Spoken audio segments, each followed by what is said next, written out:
नारद को एक श्राप लगा हुआ था और कई कई जगह से लगा था और कई कई प्रमाण होते हैं कि देव ऋषि नारद एक जगह पर स्थिर रह नहीं सकते। उनको इस तरह का श्राप था आदरणीय सज्जनों। लेकिन हुआ ये कि देव ऋषि नारद एक बार एक बहुत ही सुंदर तलाटी देख करके एक बहुत ही सुंदर रमणीक स्थान देख करके वो और समाधिस्थ हो जाते हैं। ये विधाता की करनी थी। जैसे ही उन्होंने तपस्या की, इंद्र को लगा, देवराज इंद्र को ये लगा कि ये मेरे पद को प्राप्त करना चाहते हैं, तो विभिन्न प्रयासों के माध्यम से उन्होंने जो तपस्या कर रहे थे उसको भंग करने का प्रयास किया और अंततः जब कुछ नहीं हो पाया तो कामदेव को भेज दिया। आदरणीय सज्जनों, और उस समय देव ऋषि नारद कामदेव के काम मानों से भी परास्त नहीं हो सके। तो हुआ ये कि देव ऋषि नारद को घमंड आ गया कि मुझसे बड़ा अब कोई नहीं। जिस कामदेव के सामने और अच्छे अच्छे देवता परास्त हो जाते हैं, स्वयं ईश्वर परास्त हो सकते हैं, स्वयं महादेव भी परास्त हो सकते हैं, और उस कामदेव को आज मैंने परास्त कर दिया। आदरणीय सज्जनों, तो देव ऋषि नारद पहुंचे ब्रह्मा जी के पास में और कह दिया कि मैंने कामदेव को आज परास्त कर दिया, ढिढोरा पीटते हैं। लेकिन ब्रह्मा जी ने समझाया कि पुत्र धरा मेरे पास, तुम विष्णु से जाकर के इस बात को मत कह देना कि मैंने कामदेव को परास्त कर दिया। लेकिन जिस व्यक्ति के अंदर अहम का कीड़ा कुलबुला जाता हो, जिस व्यक्ति को छोटी सी कोई उपलब्धि प्राप्त हो जाती हो, और वो कीड़ा उसे काटता रहता है, और जाकर के और कह दिया विष्णु जी से कि विष्णु जी मैंने तो आज बड़ा काम कर दिया। वो क्या? कि मैंने कामदेव को परास्त कर दिया। आदरणीय सज्जनों, विष्णु जी समझ गए कि जो होना है वो तो होना ही है। तो देव ऋषि नारद वहां से चल दिए और उन्होंने देखा रास्ते में कि बहुत ही बड़ा राज्य है। नारद ने सोचा ऐसा राज्य तो मैंने कभी देखा ही नहीं। उस राज्य का राजा शील निधि अपनी कन्या का विवाह कराना चाहता है, और उस समय विवाह की परंपरा यही थी कि जो पुत्री जिस वर को पसंद कर ले, स्वयं वर जिसको कहते थे, और वही उससे विवाह कर दिया जाता था।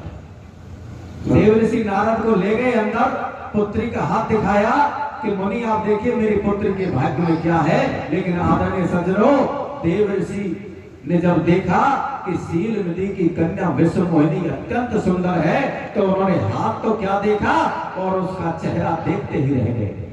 और देव ऋषि नारद के मन में वह विवाह करने की इच्छा उत्पन्न हो गई। लेकिन देव ऋषि नारद अपनी क्षमताओं को समझते थे। उन्होंने सोचा कि ये सुंदर पुरुष का वर्ण करेगी, क्यों ना मैं सुंदर हो जाऊं। तो भगवान से किस प्रकार से बाहर आकर के और भगवान को याद करते हैं विष्णु को कि हे विष्णु मुझे आज एक वर दे दीजिए। वो फल वर मांगते हैं। आदरणीय सज्जनों, दर्शोनी कीर्तन मंडल प्रस्तुत करता है। Hello hello Shri Radhe.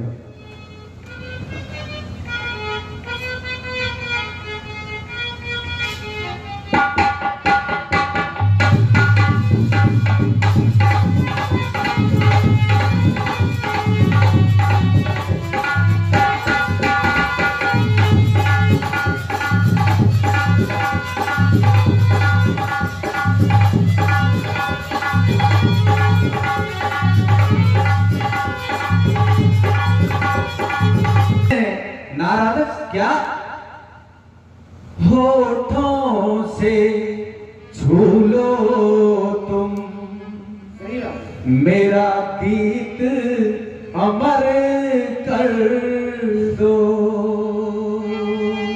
तो कहते हैं क्या? हेलो हेलो हो नारायण नारायण ये रूप हमें दे दो। नारायण नारायण ये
रुपए का पुरस्कार बाचरन पार्टी के सदस्य हैं नीर सिंह फौजी, ये हमें 101 रुपए का पुरस्कार देते हैं। बहुत बहुत धन्यवाद, आशीर्वाद की कामना करते हैं।